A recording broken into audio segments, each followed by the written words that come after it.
no ones. On the question of war, I would vote no to war, I wouldn't abstain. On the question of the Silvertown Tunnel and the other tunnels that are being proposed, I would vote to oppose those. On the question of the NHS Reinstatement Act, yes, I would support that, but as I've explained in my answers, I would definitely go further. I think we need to ensure that there's proper funding for the NHS, the money is there, as I'll explain later, and also I think we need to have proper democratisation. On the question of fracking, I'm absolutely opposed to fracking and would vote to oppose it. On the question of housing, it is an absolutely critical thing in this particular borough. I am in favour of a private landlord licensing scheme, and I know I've signed the petition that you've got already, Glenn, but I'm also in favour of us building council houses in this borough. Yes. Something that hasn't been done for a long time.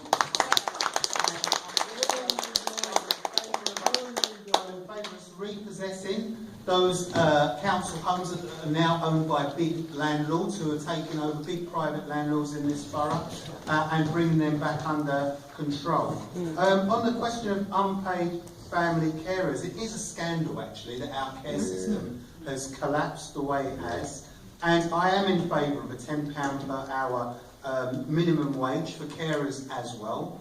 But with that system also needs to be brought back into local authority control, so that we have local authority provided carers, so that those people that are caring can also get training, development, and they can feel part of a socialised system that's under local authority control, that they have proper respite and are able to, to be able to get away from it when they need to as well. So all of those things I think are very, very important.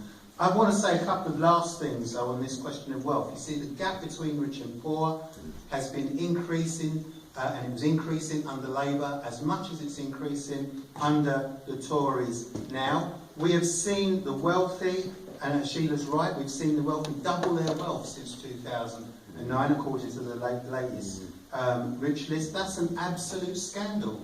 And I think we need to ask the question, who is this deficit reduction for? Is the deficit reduction for us? Did we cause it? No, we never caused it. So who is the deficit reduction for? It's to put money back in the hands of the wealthy, and that's exactly what it's done over the last 5 years. So I would say the deficit is not our biggest problem. In fact, it's not our problem at all.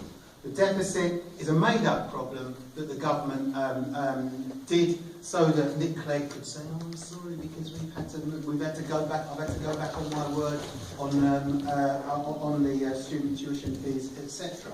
As I've said earlier, and I say this: all of the mainstream parties, Labour, Tories, Lib Dem, and the mainstream alternative party UKIP, have all signed up to £30 billion worth of cuts. So whatever the mainstream parties say during this election about their plans, take it all with a bit of a pinch of salt, because they've signed up to £30 billion worth of cuts. And I'll say this, I have said it already, there's money in the banks. But if we nationalise those banks, we could start planning our society in a proper and organised way.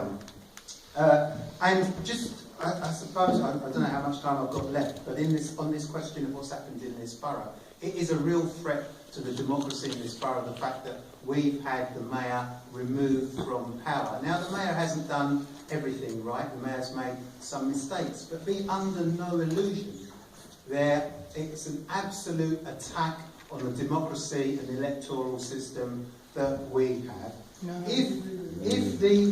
It's an absolute attack, and anybody who's opposed to what the government say could face exactly that. I believe that the mayor should be opposed to the £193 million worth of cuts that the council have had to implement over the last 4 or 5 years.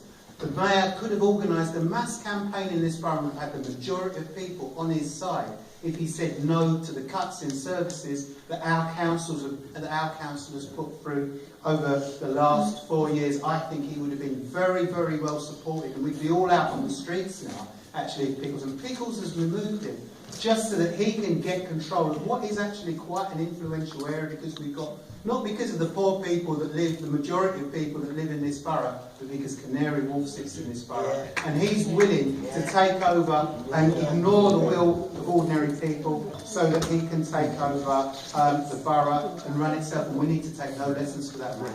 Remember, he was a member of a party where they got Shirley Porter, who stole £27 million from her council. We need to take no lessons from those people. We need to have a campaign where we reclaim democracy back for this borough, and we organise a mass campaign against austerity and the cuts. And I completely agree with the question that Pete raised about the trade unions and the anti-trade union laws. That's the way in which we will solve a number of the problems that we have, by making sure we repeal the anti-trade and rebuild the strength of our unions, because our party's not going to be in government after the election, and we need to make sure that we do that now.